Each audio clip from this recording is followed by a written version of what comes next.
Ya, shalom semuanya, shalom Indonesia dan seluruh dunia yang hadir. Apakah Allah Islam dengan Allah Kristen ini sama? Haleluya, Luar selamat biasa. malam saudara-saudara di seluruh dunia. Saya sebagai penginjil itu akan menjawab seperti apa yang dijawab oleh Paulus. Kita buka langsung, ada yang siap ya, Roma 3 ayat 29. Atau adakah Allah hanya Allah orang Yahudi saja? Bukankah ia juga adalah Allah bangsa-bangsa lain? Ya, benar. Ia juga adalah Allah bangsa-bangsa lain. Jadi Allah itu ya sama gitu. Bedanya di mana? Roma 10 ayat 2 dan 3. Sebab aku dapat memberi kesaksian tentang mereka, bahwa mereka sungguh-sungguh giat untuk Allah, tetapi tanpa pengertian yang benar. Sebab oleh karena mereka tidak mengenal kebenaran Allah, dan oleh karena mereka berusaha untuk mendirikan kebenaran mereka sendiri, maka mereka tidak takluk kepada kebenaran Allah. Amin. Amin. Gitu. 5 kali sehari mereka teriak-teriak Allahu, Allahu katanya. Tetapi tanpa pengertian yang benar. Tanpa mengerti Allah itu siapa. Allah itu digambarkan itu sadis. Allah itu sangat marah. Allah itu dendam, benci.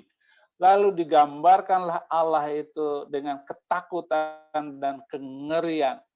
Di Mazmur itu Allah yang disembah oleh bangsa-bangsa itu adalah hampa. Mazmur 96 ayat yang ke-5. Ya. Sebab segala Allah bangsa-bangsa adalah hampa, tetapi Yehova lah yang menjadikan langit. Amin. Amin. Itu Allah bangsa lain itu hampa.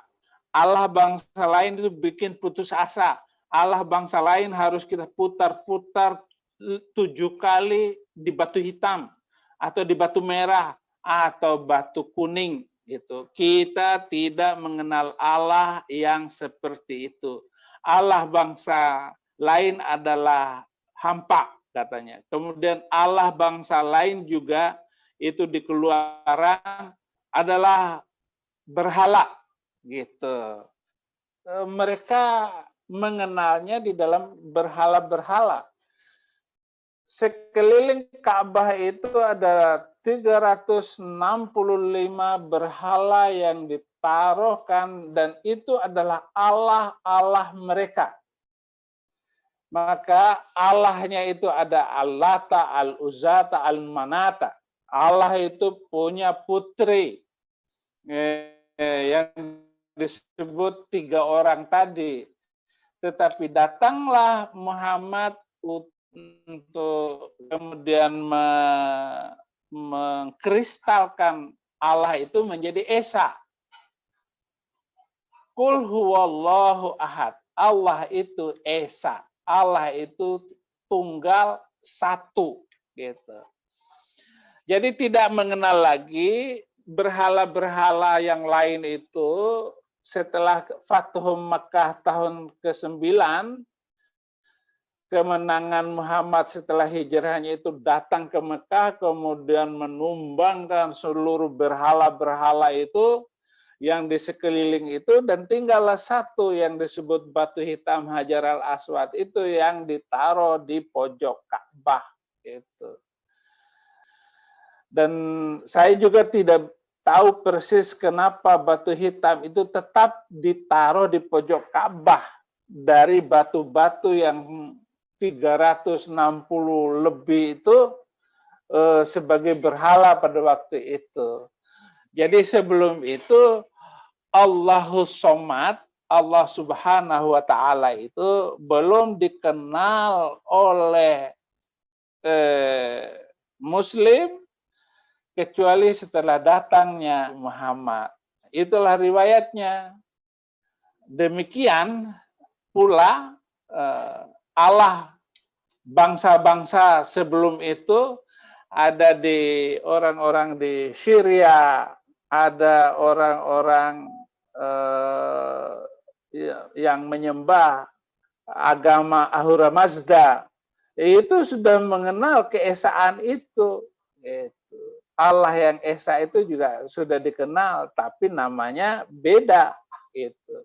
Tuhan mereka dengan Tuhan mereka beda-beda sebutannya. Tetapi Muhammad menspesifikasikan nama Allah itu dengan sebutannya Allah gitu. Nah, itu baru Sang Hyang. Jadi Allah itu ya Sang Hyang. Maka bahasa Indonesia untuk sholat itu sembahyang, menyembah Sang Hyang. Itu. Ya, jadi premis yang pertama tadi bahwa Allah yang disembah oleh orang Islam sama dengan Allah orang Kristen, itu maksudnya seharusnya mereka menyembah kepada Allah yang sama dengan kita, dan memang Yesus Kristus adalah Allah segala Allah, termasuk Allahnya Allah orang Mekah. Ya, benar. Nah, ya. Waktu Muhammad itu menerima wahyu dari Jibril yang katanya berasal dari Allah, ini sebenarnya Allah dengan huruf kecil. Ya. Jadi Allahnya orang Mekah yang mereka sendiri sujud kepada Yesus Kristus. Begitu Abi ya. Nah, ya, ini kesimpulannya. Jadi kalau begitu Allah yang dipakai untuk translate ke dalam Alkitab bahasa Indonesia bukan Allah Subhanahu wa Ta'ala, bukan Allah Subhanahu wa Ta'ala, bukan Allah Subhanahu wa Ta'ala. Berdasarkan ayat-ayat yang banyak tadi, kita akan berkesimpulan Allah yang kita sembah itu adalah Yesus Kristus. Yesus Kristus. Yesus Kristus.